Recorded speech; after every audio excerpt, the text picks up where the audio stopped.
복음서와 서신들에 걸친 몇 가지 중요한 메시지들을 짚어서 살펴봤습니다. 근데 이제 좀 드라마틱한 이 강해로 발들어 놓을 참입니다. 지금까지 공부한 이 신약의 메시지의 빛을 따라서 이제 이 무궁무진한 진리의 보화가 매장되어 있는 이 계시의 광산으로 한번 들어가 보려고 합니다. 제가 이제 구약의 역사서에 있는 몇 곳을 먼저 강의하면서 저와 여러분의 삶 안에 직접 역사하고 계신 하나님의 음성을 듣고 하나님의 모습을 바라보고 하나님의 표정을 살피고 하나님의 설명을 듣고 하나님의 경고와 격려의 말씀을 새기면서 하나님의 마음을 알아가고 싶습니다. 거기에는 여러분 간절하신 하나님의 사랑과 애처로운 기다림이 있고 아주 애타는 설득과 부르심이 나옵니다. 가슴 저린 서운함과 하나님의 슬픔, 이를 악물고 참으시며 침을 삼키시는, 모욕을 참으시는 그런 모습도 나옵니다. 살을 애는 아픔을 눈 부릅뜨시고 견디시는 그런 표정도 드러나옵니다. 그러면서도 다시 찾아오시고 또 다가오시고 우리 어깨에 손 얹으시는 그런 아버지의 숨소리를 우리는 들으실 수가 있습니다. 자, 오늘은 우리가 이 이스라엘 왕국이 세워지면서 거기 첫 임금 이 사울이 즉위하게 되는 그 사건 한 부분을 볼 겁니다. 먼저 하나님께서 임명하신 이 마지막 판관, 재판관, 그죠? 사사, 마지막 사사이면서 선지자이기도 했던 그 사무엘, 그리고 왕을 기다리는 이스라엘의 리더들이 이 얘기의 첫 부분을 끌고 나갑니다. 우리가 조금 전에 읽었던 그 본문 얘기입니다.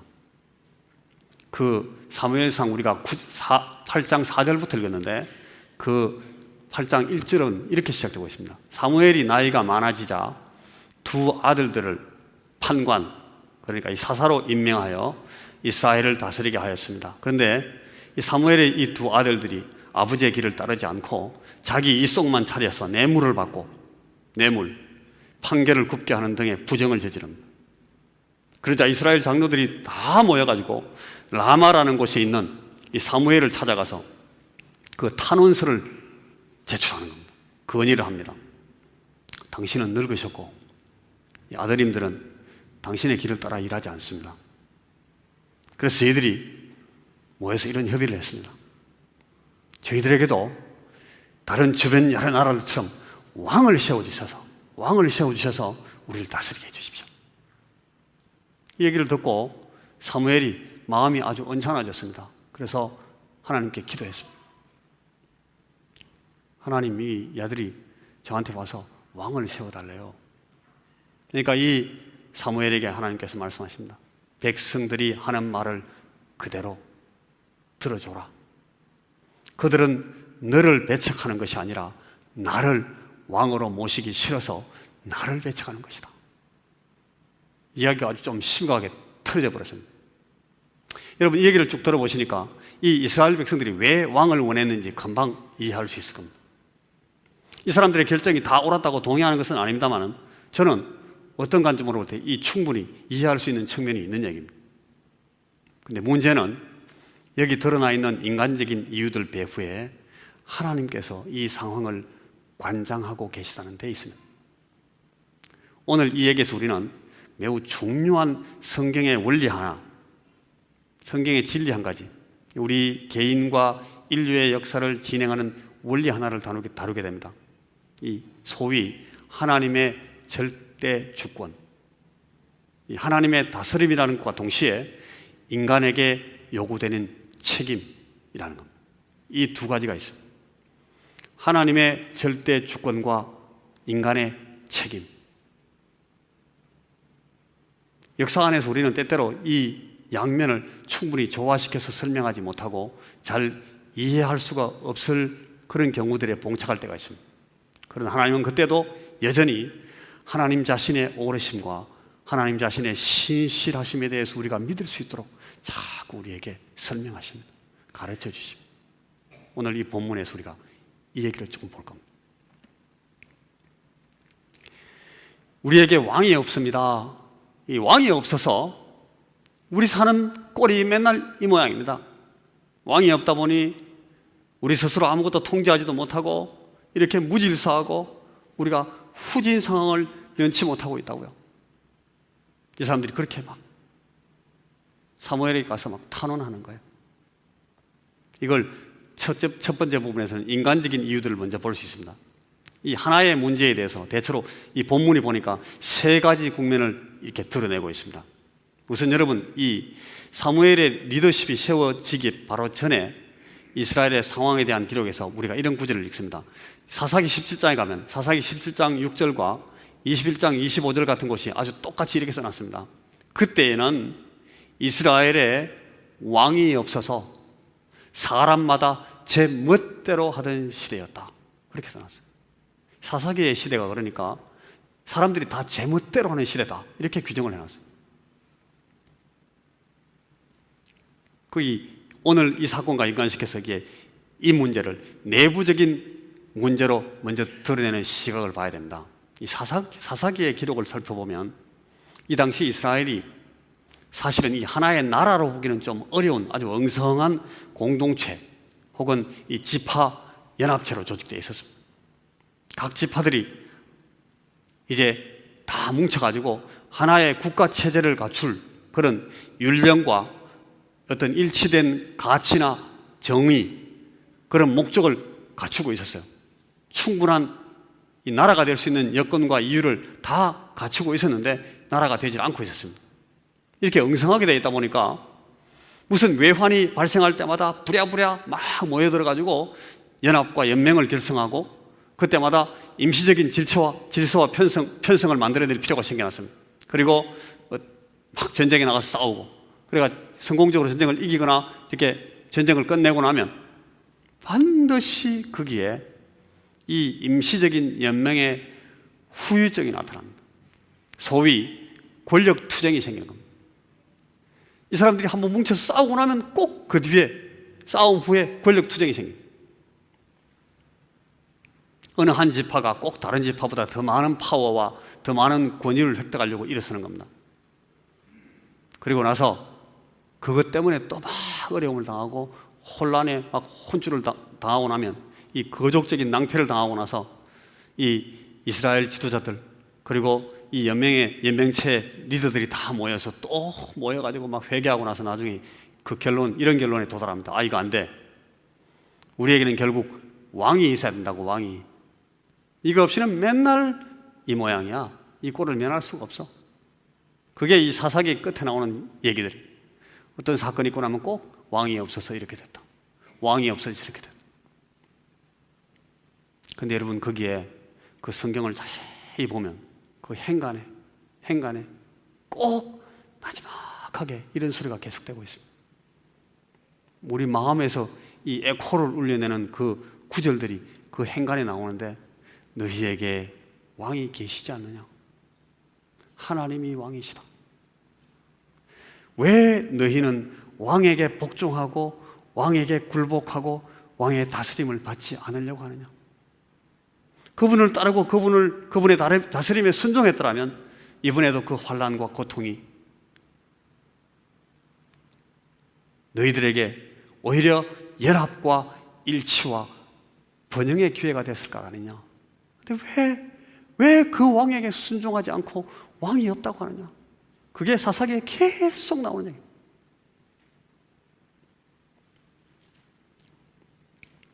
이들이 왕을 요구하는 두 번째 이유는 우리가 읽었던 그 본문 조금 뒤에 12장 12절에 이렇게 설명되어 있습니다. 이건 조금 똑같은 현상을 다른 시각으로 본 겁니다. 그런데 너희는 암몬 왕 나하스가 너희를 치러 오는 것을 보고 여호와께서 너희의 왕이심에도 불구하고 너희는 나 사무엘에게 안 되겠습니다. 차라리 왕을 세우셔서 우리를 이끌게 해주십시오 라고 요구하였다. 정확하게 사무엘상 12장 12절에 그렇게 기록해놨습니다. 이 암몬이라는 적대 세력이 군사를 일으켜서 쳐들어왔던 겁니다. 그때 이 엉성한 지파연합이 여기에 일사불란하게 대처하지를 못했습니다. 제대로 지휘 통솔을 받지 못해서 또 이렇게 무너졌다. 그렇게 투덜거렸습니다. 근데 그 다음에 보면 13장 사무엘상 13장에는 블레셋이라는 군이죠. 이 팔레스틴 세력이 또 그 바닷가에 있는 사람들이 와 밀고 또 들어왔어요. 그때는 더 치명적인 난맥상이 생깁니다. 변변한 싸움 한번 못 해보고 혼비백산에서 온 백성들이 전부 다 토굴에 들어가서 다 숨어버립니다. 산 밑에 숨고 굴에 들어가 숨고 전부 숨고, 이끌어주는 리더십이 없으니 온 백성이 그저 벌벌 떨면서 무너졌다. 또 그렇게 해놨어요. 안으로는 내분이 끊이지 않고 밖으로 외환이 일어나서 방비할 구심점을 찾지 못하고 있음을 보고, 이거 제대로 된 단합을 이끌어낼 리더가 필요하다. 이 왕이 있어야 되겠어. 왕이. 이스라엘의 모든 지도자들이 공통되게 이쪽으로 계속 결론을 도출하는. 그런데 여러분, 오늘 그 본문에 보면 이 사람들이 왕을 구하는 또 한 가지의 이유가 더 드러나 있는데, 거기는 이 리더들의 부패, 리더들이 부패했다는 이유가 또 있었습니다. 오늘 그 본문에서 우리가 읽었듯이 이 사무엘의 아들들이 정말 훌륭한 롤 모델이었던 이 자기들의 아버지 이 사무엘의 모범을 따라가지 않았어요. 뇌물을 받고 재판을 굽게 하고 자기 이속 차리기 위해서만, 돈 벌기 위해서만 막 일했어요. 여러분, 위대한 나라와 위대한 가문의 2세대, 3세대가 저들의 선배, 선조들의 업적을 무너뜨려버리는, 이거는 아주 참 역사에 나타나는 여러 가지 비극들입니다. 여러분 아시듯이 이 사무엘서의 초기 부분, 본문의 몇 장 그 앞에 나가면 엘리라는 사람이 나와요. 엘리. 아주 한때 존경받던 사사고 제사장이었습니다. 그런데 이 엘리의 아들들이 타락하고 부패하면서 얼마만큼 심각하게 자기들 가문과 자기 지파와 자기 민족을 망가뜨리고 마는지를 아주 처참하게 보여줍니다. 그 앞에서. 그래서 불갑을 이 사무엘이라는 사람이 선지자로 세움을 받아서 이 엘리 제사장을 대신합니다. 대치입니다.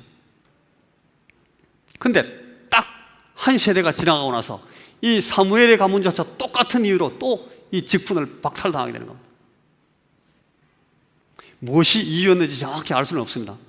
사무엘은 그의 아들들을 정직하고 신뢰할 만한 그런 복종할 줄 알고 경건한 품성을 갖춘 그런 사사와 판관으로 양육하는 데 실패했습니다. 할아버지는 전쟁에 이기고 아들은 트로피와 전리품을 챙기고 손자들은 이 모든 것을 허비하고 난 뒤에 원수들에게 다 넘겨져 버립니다. 여러분, 우리가 구약에서 늘 사랑하는 왕 이 다윗에게는 페륜 아들 압살롬과 이 암논이 있었습니다. 위대한 이 성군이었던 다윗의 아들들이 아주 모양이 처참했습니다. 가까스로 그 형들을 물리치고 나중에 솔로몬이 왕으로 섭니다. 그런데 그의 말년에 가면 이 솔로몬의 아들 다윗의 손자 르호보암이라는 이 왕에게서 결국 이 다윗이 통일했던 그 큰 이스라엘 왕국이 찢어져 버립니다. 히스기야라는 경건한 왕의 아들은 이름이 므낫세입니다. 이 므낫세는 이스라엘 역사에서 가장 포악하고 가장 불경한 왕의 모델 중에 1번입니다. 히스기야의 아들입니다. 여러분, 히스기야 우리 잘 알잖아요. 너무나 경건한 왕인데 그 사람의 아들 때 완전히 이렇게 돼버렸어요. 고린도전서 10장 12절 말씀이 그렇게 말합니다. 그런즉 선줄로 생각하는 자는 넘어질까 주의하라. 여러분, 우리 그리스도인들이 가진 가장 중요한 책임 가운데 하나는 우리 자녀들이 주님을 알도록, 우리 자녀들이 하나님의 마음과 하나님의 뜻을 알도록 양육하는 것입니다. 목사와 선교사, 교사와 집사, 다른 많은 중요한 사역들을 맡은 사역자들이 다른 사람들을 돕고 세우고 교회를 일으키고 복음을 전가하는 모든 일들을 다 중요한 일을 다 수행합니다. 그런데 만일 저와 여러분들이 우리 자녀들을 잃고 만다면 우리에게 남는 게 뭐겠습니까? 우리가 우리의 자녀들을 하나님 앞에 세우지 못하고 다른 많은 사람들에게 내 자식은 엉망으로 만들어 놓고 하나님 따라가라고, 여러분, 저 하나님을 따르십시오. 그렇게 전도한다면 우리 교회에 어떤 일이 일어나겠습니까? 저와 여러분은 그저 멸망 바로 전 세대 최후의 배수진을 친 사람들로 딱 기록되고 맙니다.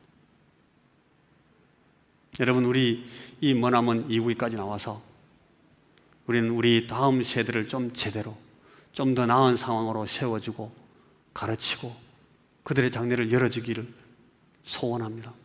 어쩌면 많은 사람들이 오직 이것만을 위해서 결심하고 나섰는지도 모릅니다. 많이 수고하고 많이 희생합니다. 저는 이야기를 들으면서 눈물겹습니다. 눈물겨운 아버지와 어머니들이 이런 이민 생활과 이국의 인생을 개척합니다. 자녀들을 위해서. 네, 여러분, 지금 우리가 이 말씀 앞에 어떤 음성을 들어야 되겠습니까? 우리 가운데 아무도 우리 가정이 경건한 영적인 가문으로, 영적인 왕조로 계속해서 이어져 나갈 수 있다고 장담할 수 없습니다. 여러분, 저는 사무엘이 알고서 일부러 짐짓 이 일에 손 놓고 있었으리라고 생각하지 않습니다. 사무엘이라는 사람의 이 다른 부분들, 그의 인생의 다른 신실함과 진지함을 보면 여러분, 이 사람 아주 좋은 사람이에요. 충분히 좋은 아버지가 될 수 있을 거예요. 아주 열심으로 아버지 노릇을 했을 사람입니다. 그런데 일이 이 지경이 되고 말았습니다. 무슨 말인가 하면 이 우리의 자녀들에 관한 이 일에 관한 여러분, 장담은 건물입니다. 결코 긴장을 풀어도 좋은 사람은 없다, 그런 뜻입니다. 여러분, 지금 이 시간 우리가 우리의 아들, 우리 딸, 우리의 손자녀들을 기억해 봐야 되겠습니다. 그리고 여러분, 여기 우리 젊은 형제자매들, 우리 청년 형제자매들도 이 사실을 꼭 마음에 새기시기 바랍니다. 여러분이 하나님의 은혜를 입는 마지막 세대가 되면 안 됩니다. 절대 안 됩니다. 여러분의 다음, 여러분의 아래가 창대해서 일어나게 해야 됩니다. 그걸 위해서 지금 여러분들 지금부터 기도해야 돼요. 큰 꿈을 꾸고 긴 꿈을 가지셔야 돼요. 주여, 우리로 은혜의 가문을 일으키고 주여, 하나님의 영광을 드러내는 그런 새 그런 문중을 개창하는 선조가 될 수 있게 해주십시오. 여러분, 그렇게 기도해야 돼요. 하나님, 이 오지 땅에서 이 멜번 시절에 내가 이 영감을 갖게 해주십시오. 이런 비전을 갖게 해주십시오. 여러분, 그렇게 기도하셔야 돼요. 엄마가 될 여러분, 아빠가 될 여러분, 다 이런 기도가 지금 여러분들 마음속에 있어야 돼요. 여러분, 이스라엘이 왜 왕을 달라고 부르짖었습니까? 안으로 부서지고 밖으로 무너지고 그리고 지도자들이 부패함으로 여기저기가 다 허물어졌어요. 그래서 그 사람들이 만들어낸 그 답이 뭐였는가 하면 왕이 있어야 되겠다. 하나님, 왕을 주십시오. 우리에게 왕을 주옵소서.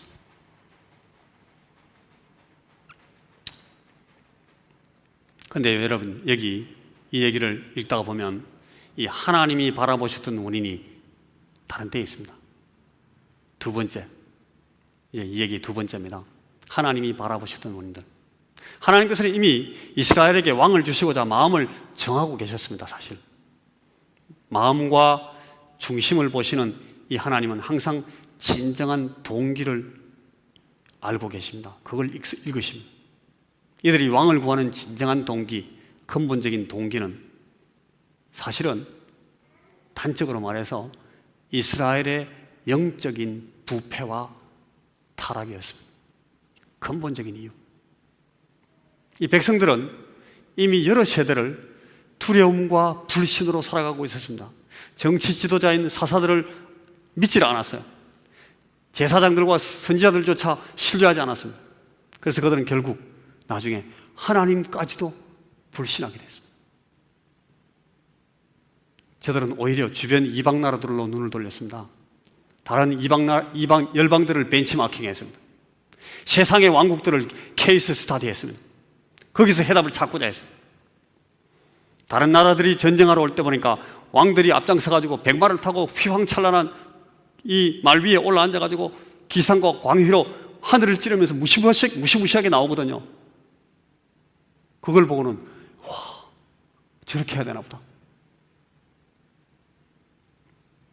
이방의 악한 무당이었던 그 발람이라는 선지자가 있었는데, 이 선지자조차도 이스라엘은 아주 특별한 나라라는 것을 알아먹었습니다. 그래서 돈을 줘가지고 저 이스라엘 좀 저주해 주십시오 라고 이렇게 복채를 많이 갖고 온 그 발락이라는 왕이 있었는데, 그 복채를 다 받고 나서도 저주하려고 서가지고 저주하다가 저주를 못했습니다. 이 민족은 만방에 견줄 데가 없는 민족이다 탄식하면서 오히려 축복해버렸습니다. 민수기 23장에 나오는 얘기입니다. 특별한 민족이었습니다. 이스라엘은. 출애굽기 33장 16절에 모세가 말합니다. 그 누구도 이스라엘을 다른 나라들처럼 다룰 수가 없다. 왜냐하면 이스라엘은 하나님이 택한 백성이기 때문이다.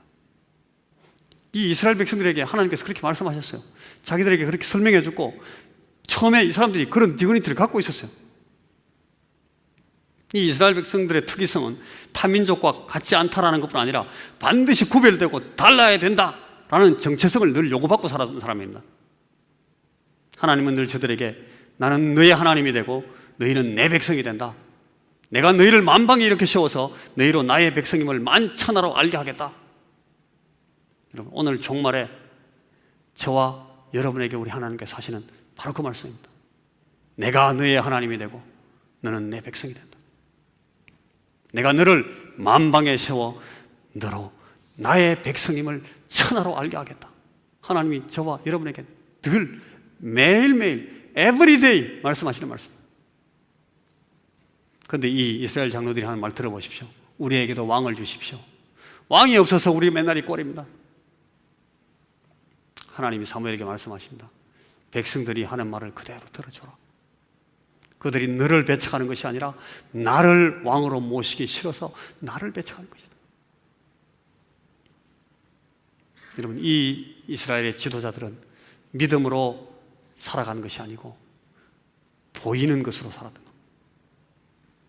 그 결과로 저들은 하나님의 왕 되심을, 하나님의 아버지 되심을 거절하고 말았습니다. 그 끝이, 여러분, 그 끝이 결국 어디로 가는 줄 아십니까? 요한복음 19장 15절에 이렇게 나옵니다. 죽이시오, 죽이시오, 십자가에 못 박으시오. 우리의 왕은 오직 가이사밖에 없습니다. 하나님의 아들이 왔는데, 왕이 왔는데 그 왕을 보고 죽이라고 합니다. 죽이고, 저 왕 없고 우리는 로마 왕국의 이 가이사가 우리의 왕입니다. 그렇게 막 이스라엘 백성들이 막 외칩니다. 바로 몇백 년 후입니다. 바로 이 사건의 몇백 년 후에 자기들의 입으로 그렇게 내뱉습니다. 하나님의 아들을 거절하고 때려 죽입니다. 로마 제국의 황제 가이사가 하나님을 대신하는 자기들의 왕이라고 선언합니다. 그리고 거기 덧붙여서 곧바로 스데반이라는 이 한 형제를 돌로 때려 죽이면서, 돌로 쳐 죽이면서 그들은 보기 좋게 사도행전 7장 57절에 가면 하나님의 성령을 거절합니다. 이방인의 마음과 길을 가진 이 완고한 자들이요, 여러분은 여러분의 조상들처럼 언제나 하나님의 영을 거절합니다. 스데반이 이 얘기하면서 죽어갔습니다. 여러분, 이게 고발장입니다. 이스라엘은 사무엘의 때에 하나님의 왕 되심을 거부했고, 저들은 우리 주님 예수 그리스도의 때에 하나님의 아들을 거부하고, 그리고 사도들의 때에 이 사람들은 하나님의 영을 거부합니다. 하나님이 이 이스라엘을 포기하게 되신 것은 전혀 이상한 일이 아닌 겁니다. 출애굽기 32장 1절에 보시면 이 모세가 40일간 산에 올라가서 있는 동안에 백성들은 자기들끼리 모여서 큰 어셈블리, 이 총회를 만들어가지고 막 외치고 있었습니다. 우리에게, 우리 앞서 우리를 인도할 신을 만들어 주시오. 어서 우리에게 신을 주시오. 여러분, 이스라엘 백성들이 하는 이 얘기를 한번 들어보십시오. 자기 지도자가 지금 어디 가 있어요? 시내 산에 올라가서 뭐 하고 있어요? 하나님 앞에 율법 받으러 가서 그 금식하면서 물도 안 마시고 밥도 안 먹고 거기서 그냥 꿀 앉아 있는데, 그 백성들은 산 밑에 모여가지고 우리를 인도할 우리의 신을 주시오, 신을 주시오. 민수기 14장 4절에 가보면 가데스 바네아라는 곳에서 이제 약속의 땅으로 하나님이 자기 백성들을 이끌고 가시기를 원해서, 자, 가자, 들어가자. 그런데 그때 이 이스라엘 백성들이 막 울부짖습니다. 두려움에 공포에 사로잡혀가지고 테러해가지고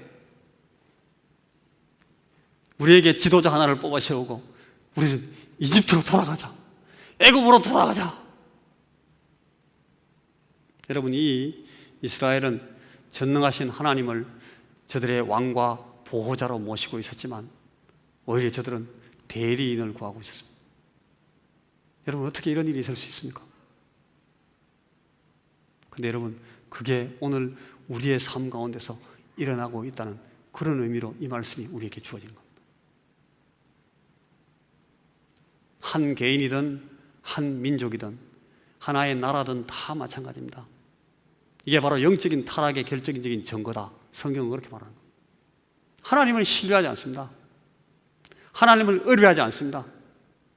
하나님을 예배하고 순종할 뿐으로 여기지 않습니다. 묻지도 않습니다. 눈치를 보지도 않습니다. 개의치 않습니다. I don't care. I didn't care of God. Why do I have to? 내가 왜 하나님을 계획해야 돼? 이게 이 타락한 세대의, 불신의 세대의 신앙 고백입니다. 여러분, 이 지점에서 이제 오늘의 말씀은 아주 분명해졌습니다. 하나님이 오늘 이 이스라엘에게 왕을 주시려고 허락하신 것은 하나님이 이 백성을 징계하려고 하신 것이에요. 하나님이 저들의 요구에 동종으로 응답하시지만 그분은 이들을 자식답게 만들기 위해서 징계하고 계시는 겁니다. 사무엘상 9장 16절 우리가 읽었던 본문 바로 뒤에 이렇게 나옵니다. 나는 내 백성이 고생하는 모습을 봤고 그들이 울부짖는 소리를 들었노라. 내 백성이 고생하는 모습을 보았고 울부짖는 소리를 들었노라. 여러분, 이 말씀 어디서 들은 얘기예요? 성경을 좀 많이 보신 분들은 이거 금방 기억해낼 수 있어요. 어디서 나온 얘기예요? 하나님이 모세를 부르실 때 이 이스라엘 백성들이 애굽에서 고통당하는 걸 보시고 그때 하신 말씀이에요. 내 백성이 고생하는 모습을 보았고 저들의 울부짖는 소리를 내가 들었노라. 똑같은 말씀을 지금 여기서 하고 계셔요. 하나님이 저들을 연민의 마음을 품고 동정하시면서 저들의 기도를 들어주십니다. 그런데 그것이 사실은 징계입니다. 이스라엘을 자식답게 가르치시려고, 다듬으시려고 하나님이 저들을 다루시는 거예요. 하나님은 저들의 상황에 연민을 갖지만 저들이 하나님 자신의 인도를 거부하였기 때문에 염려하고 계십니다. 하나님은 눈뜬 장님처럼 혹은 먼 산을 바라보시는 것처럼 저들을 그냥 내비두시는 것이 아니라 저들의 진정한 동기를 보고 계시고 그걸 하나님은 알고 계십니다. 자, 이제 마지막으로 세 번째, 하나님이 우리의 왕입니다. 여러분, 성경을 자세히 보시면 아브라함을 불러내시면서 이미 하나님은 그 자손들 가운데서 왕이 나올 것이라고, 왕손이 나올 것이라고 그렇게 말씀하십니다. 창세기 17장에 쭉 나옵니다. 그리고 이 민족이 이제 시작되고 출애굽할 때 신명기 7장 15절에서 그 몇 절을 보시면 모세도 이렇게 말합니다.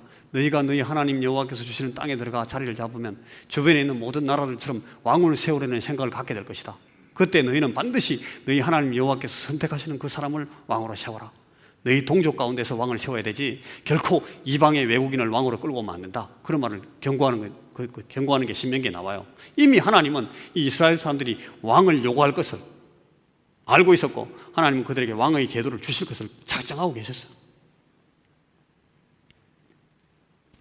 왕을 요구하는 이스라엘에게 사무엘이 이 왕들이 너희를 어렵게 하고 무거운 부역을 주고 너희들에게 고통을 부과할 거야. 그렇게 경고합니다.